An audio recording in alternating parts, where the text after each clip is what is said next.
read you, or they're holding something that you've had, or they can hear things coming through them, or they can see certain things. Kind of more in the kind of psychic, as we call like people who are psychic, in that kind of realm of things. And there's certainly in this tradition, that's certainly an aspect of it. That tends to be something that gets, I think, prioritized in this culture. I think mostly because people don't understand what the systems are.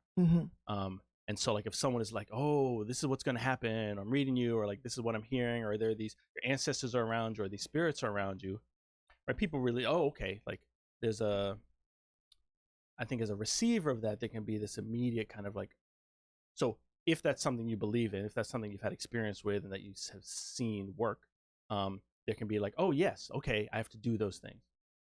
And if you don't, then it's like, well, that's nice. Whatever you're seeing. So I'm moving into the realm from the realm of like, these are things that people are open to. These are things that people have had or interested in having experiences with. And for me, there's also this system, different kind of systems of communication. And it's been helpful for me to kind of combine those things. So there are ways that those messages come through people, and then they're always coming through people, right? So it's whatever that divine message is, it's coming through the instrument of that person. And so depending on how much work that person has done, right, that message will be clearer or not as clear, right? So if it's coming through our own lens of how we communicate, what's okay to say, what's not okay to say, what language we're speaking even. So that's kind of one aspect of like messages coming through to people. But there's also ways that people really go to seek out counsel in this way and for guidance. And so there's all kinds of ranges of ways that people go to seek a spiritual reading or guidance through these traditions. And so some might be specific, just like, should I go to this event or that event? Is it best for me to take this job or take that job, or go to this school or that school? I mean, some real like a major life, marry this person, not marry this. Is it time to have children or is it not time to have children? A lot of kind of big decisions, like at the crossroads, major decisions, and people go and seek these systems for that type of guidance. It can also really be used just as an assessment. What's going on? Just as you would go for your checkup physically. Oh, so what's happening spiritually? Are you in harmony with your purpose and your destiny? And I think fundamentally that is that's the what's the word? Like the impetus behind it. Are things in harmony? Am I living in the way that's best for me to live? Physically, spiritually, emotionally, relationally. And we're going to these forces for that type of guidance, answer. But it's also a relationship. So we can receive information, but then it's even with our destiny, it's a matter of what are we doing? How are we walking that? How are we living that? How do we do the work of that? And so the kind of assessment piece is like, well, this is kind of what's happening. And then these are some things that are for you to do. These are the relationships that you need to build spiritually with these seen and unseen forces, with yourself. And then do that and kind of see how that unfolds. And so when people, for example, when people come to me, so in my practice, I really keep the kind of therapeutic lane and the kind of spiritual lane distinct at times. So people come to me for spiritual readings. People come to me to use the systems that I've been trained in. So that's typically that would be like a shift from like, oh, we're kind of doing our trauma-informed interventions. We're dealing with anxiety. They're saying, okay, we want to do this. Then we try to shift gears, kind of step into this other lane. But it's very much tied with it. They're very much intersected. And there are people who I've had as clients doing spiritual readings, for example, where something comes up which I never would have known, and they wouldn't have volunteered. So, for example, someone who I've been working with for a couple of years, pretty significant trauma history, and we're doing this reading, and part of the sacred literature that I was reciting, there's one aspect of it which I was like, I don't know if this is accurate, but I'm going to say it anyway. And it had to do with the person being kind of warned that they had done something in the past. They'd really stolen some things in the past, and in order for them, for things to come back into an alignment, for them to have the success that they're really seeking, they need to return those things. Whoa! Right? And I mean, this was just someone. I was like, I don't know if this is relevant, but like here, and she was like, no, like I was like, okay, right? We kind of moved on. The next day, she sends me this text. She was like, actually, on second thought, so that, when I was not that long ago, she had, as a part of some ways of dealing with kind of the emotional dysregulation, the anxiety that she was feeling, the fear that she was feeling, really the symptoms of PTSD that she was feeling, she would often steal things to reduce that anxiety. So it was kind of an addictive, had these addictive qualities to it. And she still had those things. And she was like, I'm really ashamed of it, but I can see that I really need, like, I'm being called upon to really be to admit these things. And so we worked on that, and then we were able to actually deal with, these things are happening, and an aspect of her treatment which I never would have known about, never would have touched upon, and could never have helped to resolve and deal with some things differently. And there was this accountability in it, right? So it's not just an awareness of, oh, yes, I did these things, now I have to do better. It's like, no, you got to find a way to return those things and even make amends in those relationships, whether it was a store or a person.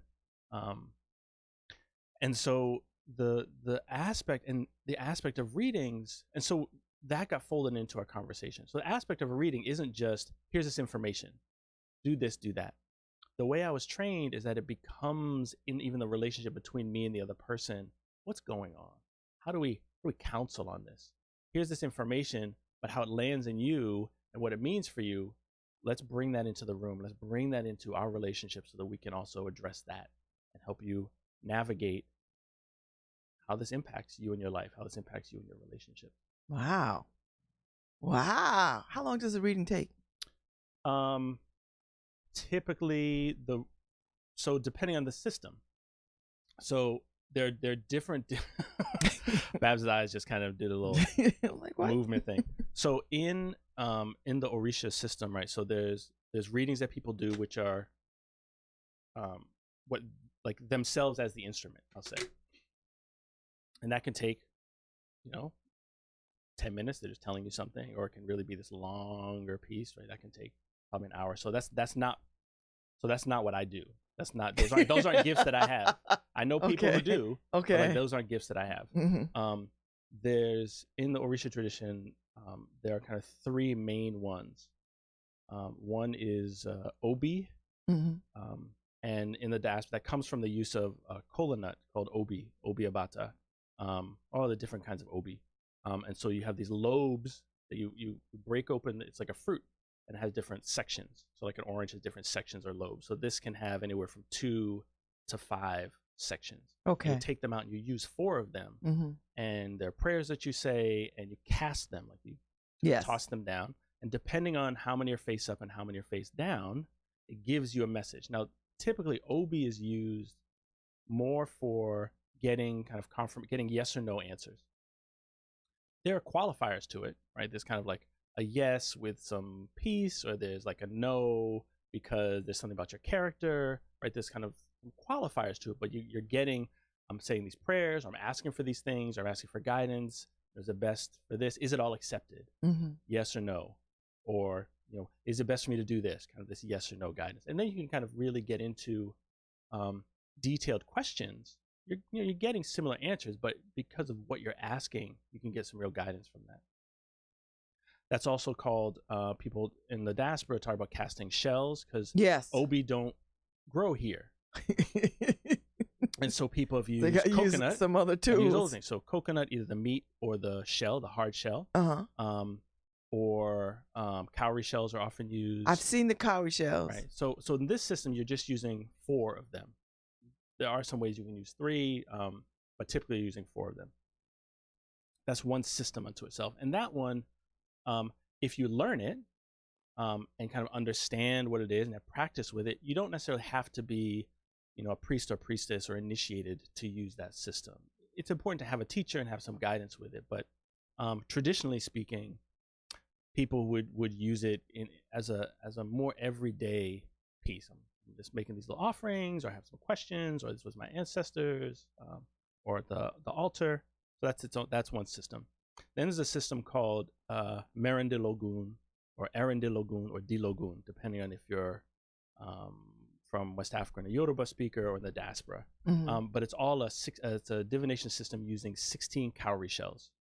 And that one, you really need to be trained, you need to be initiated, and then you need to have the training of being a priest or priestess to use that system. And in that one, prayers are said. Again, it's connected. And all of these, one important aspect of these, they all get connected to like your own Ori. Like we talked about Ori before, which is like the seat of your destiny, your own Orisha, your own divine self. And so they're always connected to that, right? So even if you're asking for like, I just want this, I don't know, whatever flashy thing you might want, the system is kind of geared to really be connected to really what your purpose is. And so you might want this thing, but in terms of like what's really best for you, like you're not going to get that. And it's going to give you this other message. And sometimes, I mean, that's a whole exploration kind of unto itself, but it's less about just like, let me just get the things I want. And it's really, let me work in relationship with these forces to kind of realign really what's best for me. So Erendilogun, Merendilogun or Dilogun with the cowrie shells, the 16 cowrie shells, those are prayed on, they're cast, they're kind of cast down on a mat. And then depending on how many are face up or how many are face down, that gives you 16 different signatures or characters or odu. And within each one is a whole, really countless verses of sacred poetry. So if you think about any of the sacred texts that exist in the major religions, and you say, oh, well, so you're casting something and it gives you a direction. So read from this, or this is the book that you're reading from. This is the sacred literature that's connected to that signature. And then in that are messages, our stories, our prescriptions of what to do, our problems, like an example of a problem, an assessment of like, oh, so there's something happening physically, or you're going to go on this journey. But it's, when you go, it's actually really important that you really keep your coolness, and keep your kind of sense of humor. And other times it might be you need to go and you need to behave as if you are a hunter hunting prey, right? Whoa. So there's a real difference. There's not like one way to be. It's what in this moment is important for you to know about how you should behave and how you should be interacting with these forces for these things to realign yourself to really come to pass in as gentle a way as possible. Doesn't mean that no negativity happens, but we're calling upon even these forces when there's some negativity to mitigate it, to help us navigate it, the discomfort and the change that's just a part of life. So that's the second system, it's the 16 cowrie shells. And what's your specialty? So the one I use, what do you do? What I do is called Ifa. So Ifa is a different divination system. So Obi can be kind of used by anybody, is not specifically connected to any Orisha or your ancestors specifically. You can use it for communication with any of those. 16 cowrie shells, in terms of the sacred literature, is typically you may have like a priestess of Shango, and they use 16 cowrie shells, and most of the literature that they have is connected to Shango, who's another Orisha. And each Orisha kind of has, even though there's kind of one body of sacred literature, has their own kind of verses and stories and kind of centrality to that.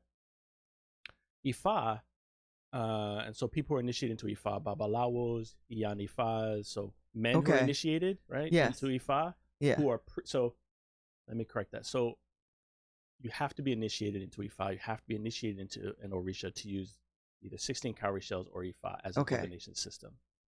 Being initiated does not make you a priest or priestess. Training, knowledge, practice, learning, that's what makes you, it's like you can, get your certificate to be a thing, but, it's in the practice of doing it that really, are you skilled? Are you not? Like, initiation is really a beginning of something, not the end of something. So a priest or priestess of Ifa is a Babalawo or a Yan Ifa or an Awo. It's another general name for someone who's a priest or priestess. And that's a different divination system where we use either a divining chain or something called ikin, these palm kernels, and we manipulate those things to come to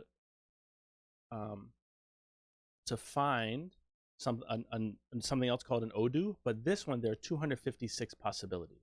Whoa. So OB, I don't do good with choice like that. Oh my Well, Lord. there's a system to find that. Okay. Right? You're not like, it's this one or this one. It's you use the chain, you cast it, use the keen, you cast with those, and in that process, when you're done with that process, you come up with something that has 16 cowrie shells. You come up with an odu, which if you can picture 4 spots in a line, Mm-hmm. and each location, it's either a single mark or a double mark, right? So you could have like a 1 1 1 1 all the way down in a straight line going from top to bottom. You could also have 2 2 2 2 or 1 2 1 1, right? And so you only have 16 possibilities of that. So it's really about math. 4 locations, each one is a 1 or a 2. All the possibilities, the configurations, looking from the top down, there are only 16.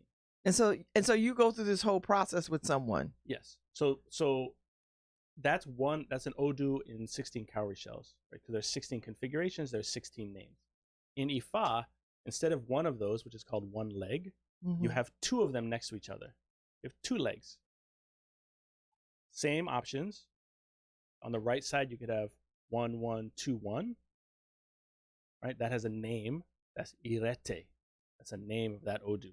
You could on the left side, you could have the same thing, 1 1 2 1. That would also be called irete, which that signature would be called irete meji, or twins or double irete. Man, this is intense. You could also have on the left side instead 1 1 1 1. That has a different name, ogbe. So now you have irete ogbe, irentegbe, right? So there are 256 possibilities. So you go from 16 to 256. Within each one, countless verses of sacred poetry. So in a reading, you asked, so this is why you said, like, so how long does a reading take? So the reading itself can take about an hour and a half, maybe 2 hours. Really? Because you're coming up with a signature. That takes time. Mm-hmm. Then you're reciting the verses that are in it. And so does the person recite with you, or you just do it? They don't know what the verses are. Oh, okay. What are they recite? Maybe it's a handout or something. No. Now, however, though, the way I was trained, so my teacher, Ogunwande Abimbola, the spokesperson for Ifa for the whole world, that's his title in Nigeria. I like that. The whole world. The way he divines and the way I was trained is, so first he chants these verses. Right? He recites these verses of sacred poetry. And then he says, so I've been chanting to you. Now it's your turn to chant to me. Right? And so Babz's eyes got really big. I'm like, what and now? That's usually happens. So people are like, what do you mean? I don't know anything. What am I going to say? And what it means is that, so I've just related to you this sacred information. What in it resonates? Tell me now how this is landing. Where do you see yourself? Are you this character? Or are you that character? Is this the problem or is that the problem? And then there's a conversation that happens. And that to me is a really vital part of the divination process. Wow. Not everybody does that, but that's something that like I value and I do with people. So it's like, oh, so you had this story of so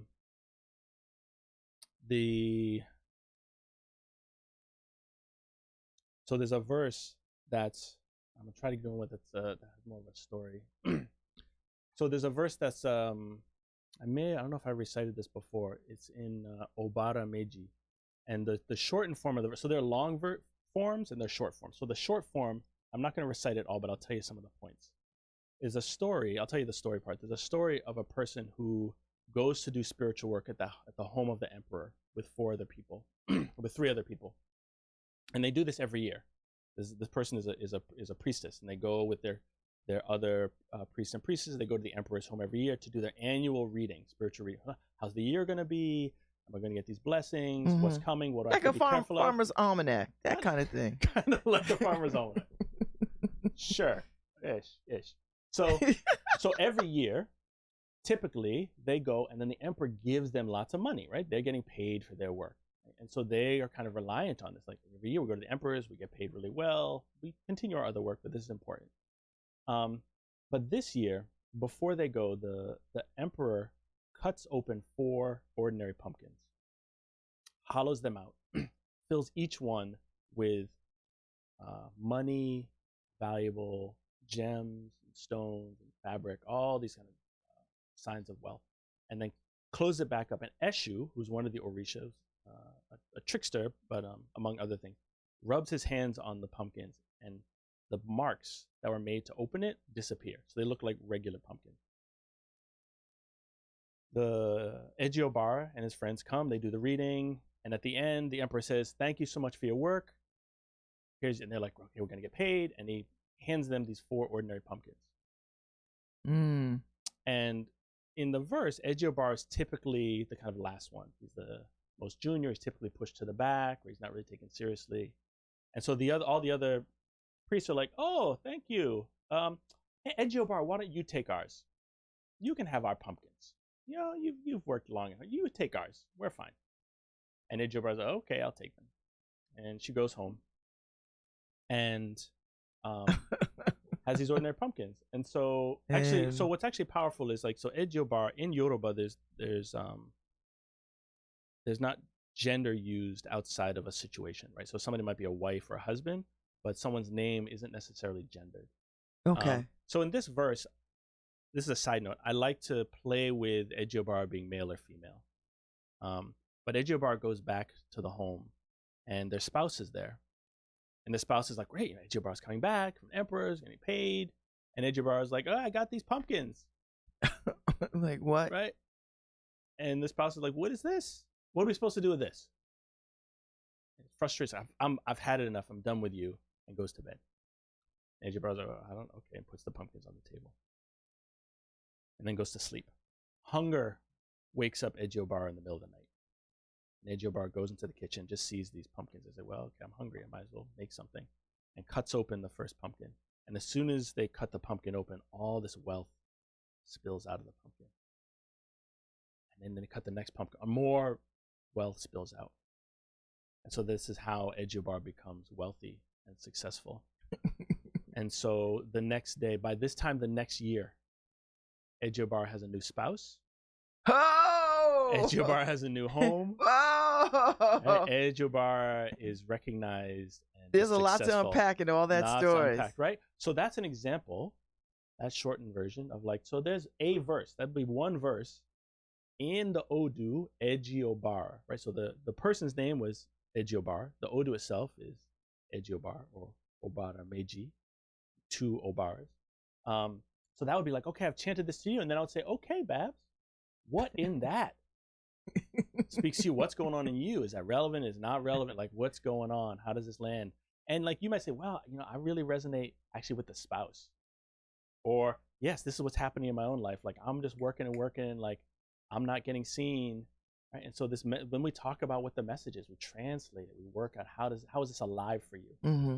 Now, that's the reading. That's the hour and a half, 2 hours, right? However many verses I know or can chant. And then we have the second part of these offerings. Oh. So this system is not just, hey, ancestors, hey, divine, give me the information I want. It's, what am I sacrificing to them? What am I giving to them? Oh. How do I build a relationship with them so that they are working with me? And so how do you figure that out? So in the verse itself, there are clues to who you would be giving offerings to, what divinity. And, right, so in this one, Eshu is present, right? Eshu rubbed his hands on the marks. Ifa is present. And then we have these ordinary pumpkins, right? So it's like, okay, so you're going to get some ordinary pumpkins, and this is part of your offering. You'll be offered to Eshu, offered to Ifa. And at the end of the reading, we ask these questions. So, Ifa, do you want 4 pumpkins? Eshu, do you want a pumpkin? Like, we ask these divinities, and then in the divination system, we can get a yes or a no if they want it. Mm-hmm. So this is always a relationship between us and these divinities. It's a communication back and forth. Oh, is it best for me to do this? Yes. Okay, great. Simple, right?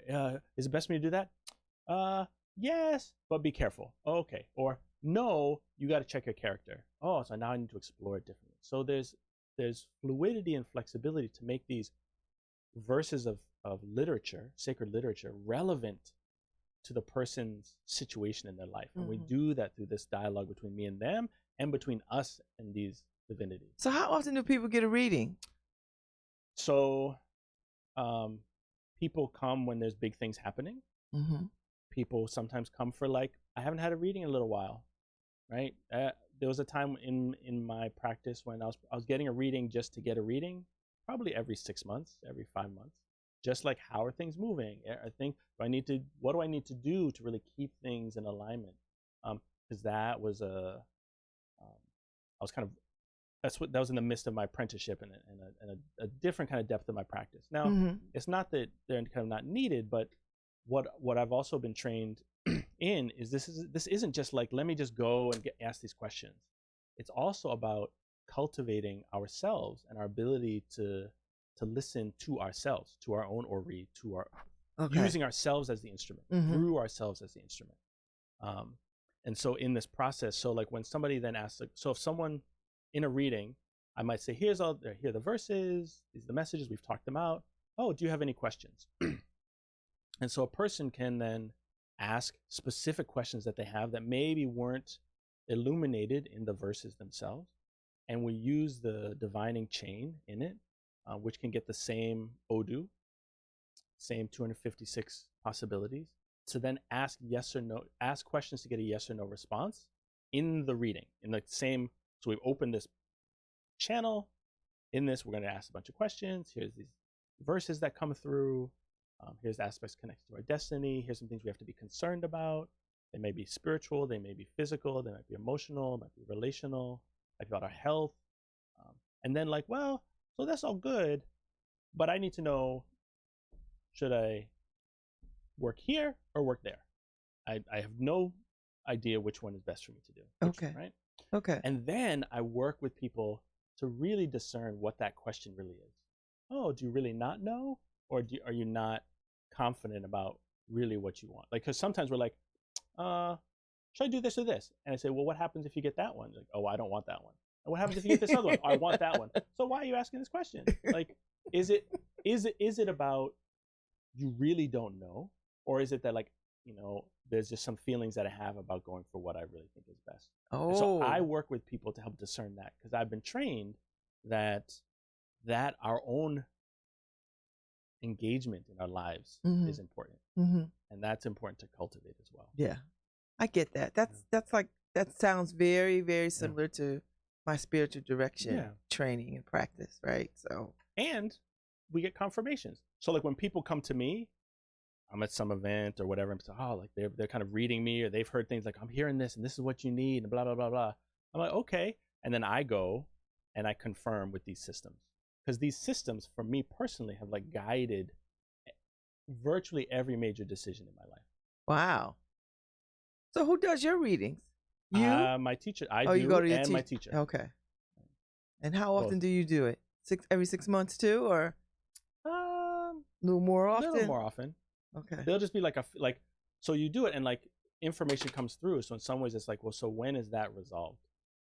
Right. And there might be a feeling of like, oh, here are these things I'm struggling with and I'm getting support for them. And then like, oh, I'm feeling a little untethered, or like things are like a little wonky right now, or it's just time. It's been a while. Let me engage with this again. But so that's when I do Ifa.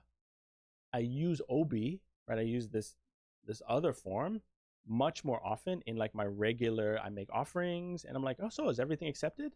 Like, this is my intention, right? Here are my prayers, these things I'm offering. I'm going to these forces and my ancestors, and I want to know, like, so is this accepted? Is this good? Is there anything else I need to know? And so that, in terms of Obi, that has much more frequent. I mean, that's not quite once a day, but multiple times a week I'll be doing that. Wow. And that's a part of both the relationship, but also an aspect of my own cultivation. Because if you're right, you have your feelings about something, and then is it confirmed?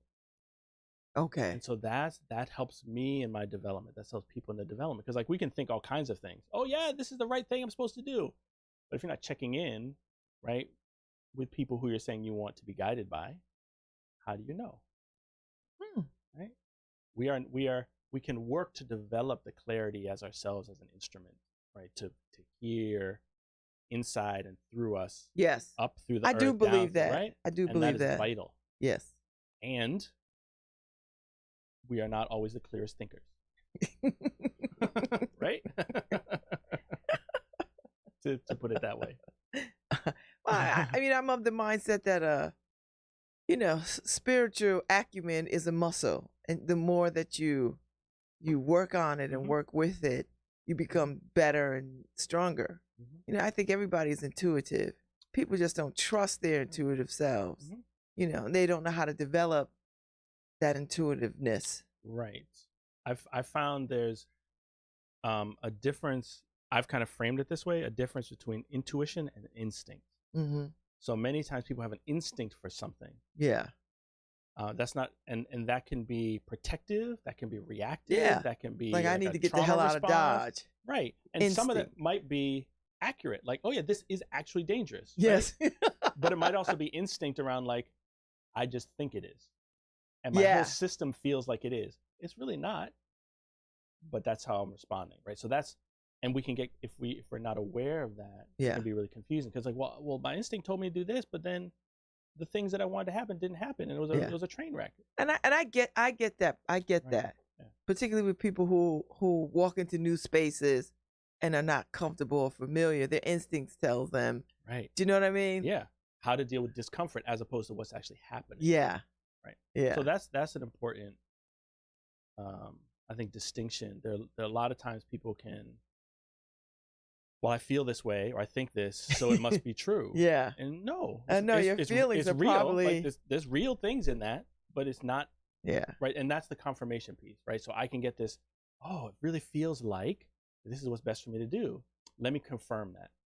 And so these are systems that for me and for many people, and this is kind of foundational to many indigenous cultures. What are the ways that we get confirmation in our communication with the divine and these other seen and unseen forces around us? Because we don't have it all figured out.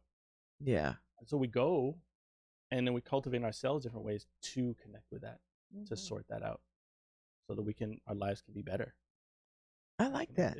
I think every culture, every religion has that component. People gloss over it and glide by that kind of that component. The development of listening to yourself. And yes, but not everyone explicitly has the confirmation part. Or it's housed in particular, like, so you go to the priest is the one to tell you the message, right? And even in this system, like, I'm the specialist, right? So it's like, okay, I have this, we tell them this, we get this message, and then it's about working it out. What resonates, what doesn't, what other questions you have, how is this real for you? Not just what I, Enroue Halfkenny, as connected to this divine being and system and energies, feel like I need to tell you, right? It's like, and to me, that's actually where systems can be really helpful in that, kind of sussing out what is the lens through me and what is this other connection. And divination systems aren't explicit in every system. Prayer, cultivation of how you hear and relate to the voice of the divine, the voice of God, yes, but less this kind of other confirmation part, as I see it. And not just that the other one is wrong, but it's that really needs a level of practice. Yeah. Right. And I mean, this other one is a system that needs a level of practice as well, but they kind of live in different places. There's a different, and that's why, like, when I was saying these divination systems, right, there are people who, like, oh, this is what they do. They cultivate themselves as this instrument in service. Like, here's this voice, here's this presence, here's this message that I'm coming through me to tell you, right? Many systems have that. Yes. And then you also have these other ones where it's like, okay, is this accepted as a question? I don't know. I'm asking. And so then the response, sometimes the answer is no. Yes. I love saying that. God answers all things, all prayers. And sometimes it is no. It's no. Yeah. And sometimes it's like, it's actually this other thing, which is not, it's a no but, or a no and, or a yes and, or it's like, Well, it's over there to the left a little bit. That's actually where you need that, not what you thought it was. And that's been a really rich experience. I mean, continues to be. Wow, that's pretty good. The other thing I just want to say is that, so in this system, this is work, and what's important for me, so there are verses of poetry which talk about, part of a sacrifice is like what payment is, right? And bringing payment into spiritual work is always a tricky thing, particularly in this capitalist system that we're in. And I don't really like to use the term energy exchange, because we're not really exchanging energy in this, is work, right? And people, like, someone can be working really hard and get paid $10, another person is maybe working as hard, but they're getting paid $50. So the $50 or the $10 is not the energy exchange, right? Because actually different energies are going into those things. They're valued differently. And in the system, there are verses which are like, a person puts 2 cowries to 3. So cowrie shells were used as a form of money for a long time. And what that says is that money should never be the barrier to accessing this kind of work. Healthcare, right? Money should actually not be the barrier. Imagine that. I we lived know. in that, right? Oh, and so in Lord. the spiritual work, money is not the barrier. And it's also not nothing. And so I always talk to people like, so there's a cost, and we talk about that. And it's important that it is an offering that you're making. It is a sacrifice that you're making. It should not be burdensome by itself. And I work with people about what that is, right? Because, if I'm going somewhere and I'm like, oh, that's free, I may not value it because of how we've been trained in this culture, right? If it's $1,000, I might value it, but that's too much of a burden. I'm now putting myself in poverty because of it, right? So it's not that.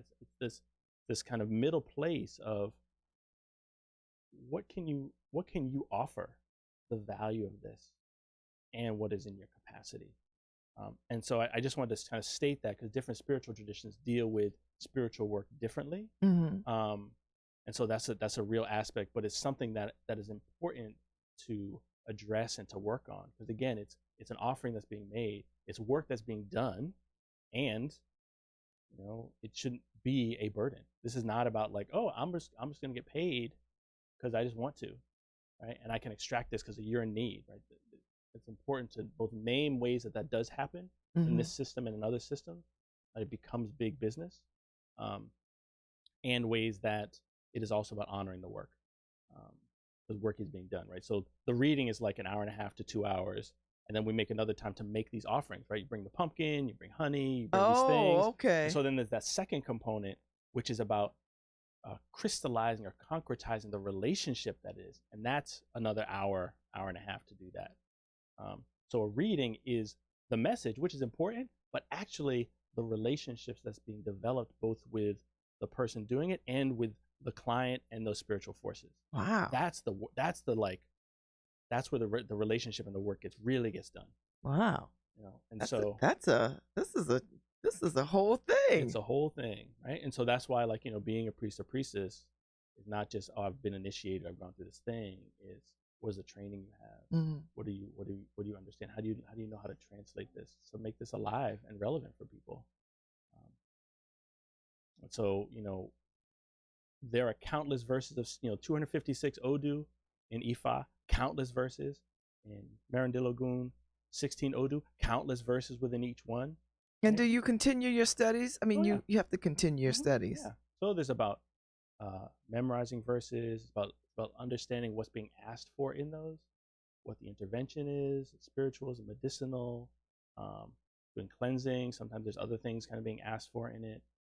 It's in the counseling part of it, really understanding people and working with people. Right? There's also my training as a clinical social worker in terms of trauma and all these things, like that's informed in it. And these are all, traditionally, the priestess, their role in the community is multifaceted, right? It's not just like we're kind of going to get this spiritual work done, right? It's what's happening with this relationship. This is how I'm living. This is what I need to do. These are these rites of passage. This is the counseling I need. This is the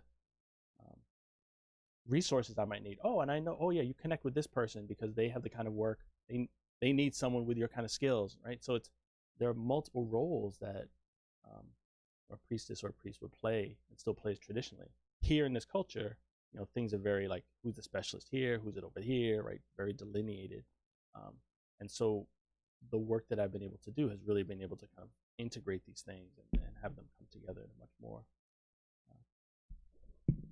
cohesive way. Just hit the mic there. That's all right.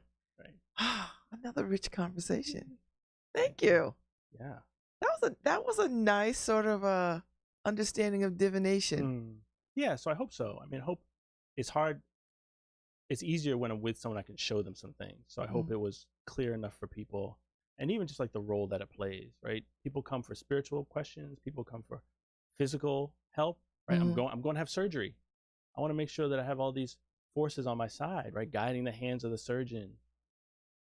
I hope it's not my destiny. How do I offset illness so that it doesn't come and afflict me, or death so it doesn't come afflict me? I want this new job, right? I don't know what's next. I know I want to leave this, but I don't know what's next. I need some guidance on that. Or it's just part of my practice. Like, let's just see what's going on now. And there's a whole, both people in the tradition and people outside of the tradition come to get readings done. You don't need to go through That's a good point, right? Dedication to this path to get a reading. To get a reading. And it doesn't necessarily mean you're gonna go down this path. Exactly. There are verses that come out which in the language of it talk about, let's say, initiation, right? So you really need to deepen this in this particular way. And what I find is that we talk about that, but it's also about a person deepening their spiritual practice, right? So sometimes someone is really called to, like, so you really need to take your spiritual practice seriously, like you do these other things. And like, some people are like, yeah, I know, but it's really hard. I'm like, yes, it is hard. And the thing about these readings, it's not just like, here's the challenge, okay, now go. It's here's a challenge and here's the support that you have to do that. So you're actually not, you don't leave, you're not on your own. This is about garnering support. This is about like, oh yes, that's my path. Oh, and this is the support I'm gonna have walk that. Oh, okay, great. Not just, there's the path. There's all kind of difficulties. Peace out. I'm telling you, every time you come, I know God is speaking directly to me. Good. Every time. Every damn time. I got a message. I got a message today. I heard it. I heard it very loud and clear. Thank you, Enroue. You'll be back. When are you coming back? It might actually be right on the Friday. Next Friday, the 20th, I think, or the 21st, or I think it's the 20th. The 20th. Yeah, you're coming back. Yeah. Thank you so much. This is always enlightening. It's a real pleasure. I'm happy to be able to just share more of this. I appreciate it. No, seriously, I do. Thank you. Yeah. Gives me the right spiritual moment and mood that I need. All right, Harry, I'm gonna play us out. All right. Thank you. Have a wonderful day, y'all. Y'all have a good day. The show with Michelle Turner is up next. Stay tuned for that.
keep spinning, wheels keep spinning till the morning light. Wheels keep spinning, wheels keep spinning, wheels keep spinning till the morning light. Wheels keep spinning, wheels keep spinning, wheels keep spinning till the morning light.